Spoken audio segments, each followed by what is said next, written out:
आज हम पढ़ेंगे संपन्न कार्य का प्रमाणीकरण यानी कि सर्टिफिकेशन ऑफ वर्क डन।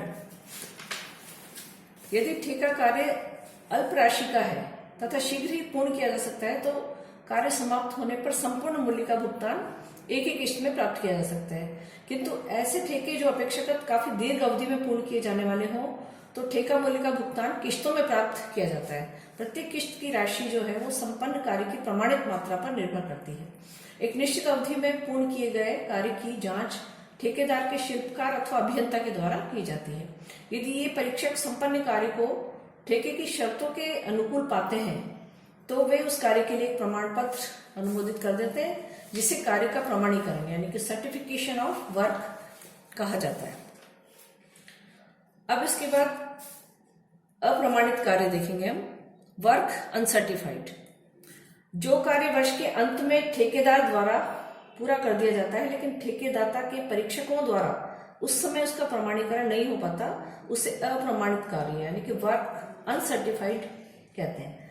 अप्रमाणित कार्य की लागत को निर्माणाधीन जो कार्य है वर्क इन प्रोग्रेस उसमें सम्मिलित करके ठेका खाते को इस राशि से क्रेडिट कर दिया जाता है। फिर इसके बाद देखेंगे हम कि अपूर्ण ठेकों पे लाभ का लेखा किस तरह से किया जाता है। Profit on incomplete contracts. अपूर्ण कार्यों का मूल्यांकन लागत मूल्य के आधार पर ही किया जाना चाहिए लेकिन ठेके कार्यों के संबंध में ऐसा करना पॉसिबल नहीं हो पाता। अपूर्ण ठेकों पर लाभ की गणना करके उसका उचित अंश अपूर्ण कार्य के मूल्यांकन में सम्मिलित करना चाहिए। और वो क्यों करना चाहिए, उसके कारण जो है वो उनमें सबसे पहला कारण ये है कि लाभों का निरंतर अर्जित होना। साधारणतः क्या होता है कि ठेके का जो कार्य है वो कई वर्षों में पूरा होता है तो एक ठेके के संबंध में पूरा लाभ उसी वर्ष में अर्जित हुआ नहीं माना जाएगा जिस वर्ष में वो पूर्ण हुआ है। तो लाभ उन समस्त वर्षों में निरंतर अर्जित करना होता है जिन वर्षों में ठेके पर कार्य चलता रहता है। तो इसलिए अपूर्ण ठेकों पे लाभ का लेखा करने का एक ही कारण है। दूसरा यह है कि लाभों का तुलनात्मक अध्ययन संभव हो जाता है। जब ठेका कार्य दीर्घ अवधि में पूर्ण किया जाए तो ये हो सकता है कि किसी एक वर्ष या कुछ वर्षों में तो एक भी ठेका समाप्त नहीं हुआ हो और जबकि किसी अन्य वर्ष में अनेक ठेके कंप्लीट हो गए हों। तो फलस्वरूप क्या होता है कि यदि लाभों की परिगणना ठेका समाप्त होने पर ही की जाए तो किसी वर्ष में तो लाभ अर्जित ही नहीं करेंगे जबकि किसी वर्ष में बहुत ज्यादा लाभ अर्जित हो जाएंगे। फिर तीसरा है करों की भुगतान ऊंची दरों पर, करों का भुगतान। तो यदि लाभ समस्त या अनेक ठेकों पर एक ही वर्ष में अर्जित किए हुए माने जाएंगे तो लाभों पे कर का भुगतान काफी ऊंची दरों में करना पड़ेगा जबकि किसी वर्ष में लाभ अर्जित ही नहीं होंगे। तो इसके विपरीत यदि लाभों को उन सभी वर्गों में आवंटित कर दिया जाए जिन वर्षों में ठेका कार्य हुआ है तो करों का भार आनुपातिक रूप से बहुत कम हो जाएगा। चौथा है अर्जित लाभों की अग्रिम प्राप्ति। जब ठेके कार्य जो है वो दीर्घ अवधि में पूरी किए जाते हैं तो ठेकेदाता जो है वो प्रत्येक वर्ष का निश्चित अवधि के अंत में प्रमाणित कार्य के आधार पर ठेकेदार को कुछ राशि अग्रिम भुगतान करता रहता है। तो इस ये जो अर्जित लाभ है उसका कुछ अंश अग्रिम प्राप्त हो जाता है। इसलिए लाभों के उचित अंश को प्रत्येक वर्ष लाभानी खाते में अंतरित कर देना उचित होता है। नेक्स्ट है लागत नियंत्रण संभव हो जाता है, कॉस्ट कंट्रोल पॉसिबल हो जाता है। उचित लाभ की परिगणना हेतु ठेकेदार को ठेके पर व्यय की गई लागत, पूर्ण किए गए कार्य का मूल्य तथा ठेके की पूर्णता की प्रगति की जानकारी निरंतर प्राप्त होती रहती है। ये समस्त सूचना ठेकेदार को लागत नियंत्रण में सहायक होती है। ठीक है, अब इसके बाद हम देखेंगे लाभ का अंश ज्ञात करना। ठीक है, अपूर्ण ठेके पर लाभ का अंश ज्ञात करना। अपूर्ण ठेका कार्यों पर लाभ का उचित अंश ज्ञात करने के लिए लेखा मानक 7 AS7 को ध्यान में रखना चाहिए। उसी लेखा मानक के आधार पर निम्नलिखित कुछ नियम बनाए गए हैं जो कि इस तरह से हैं।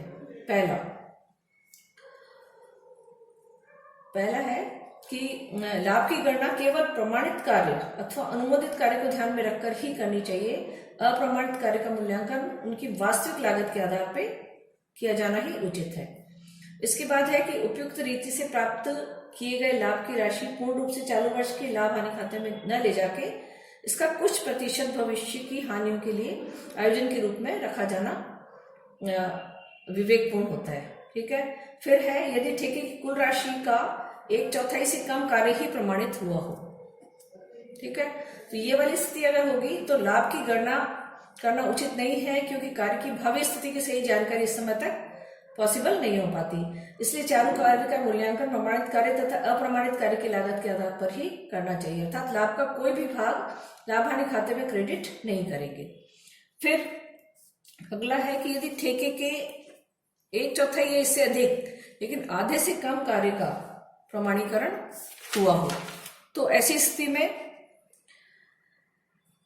ऐसे कार्य पे अर्जित लाभ का 1/3 भाग यानी कि प्राप्त राशि तथा प्रमाणित कार्य के अनुपात के आधार पे उस वर्ष के लाभ हानि खाते में क्रेडिट करना उचित रहेगा और शेष लाभों को संभावित हानियों के प्रावधान के लिए सुरक्षित रख लिया जाएगा।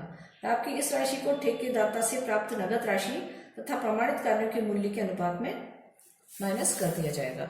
यानी कि इसका रेशियो होगा, फॉर्मूला होगा, नॉशनल प्रॉफिट जो होगा उसका 1/3 into cash received upon work certified.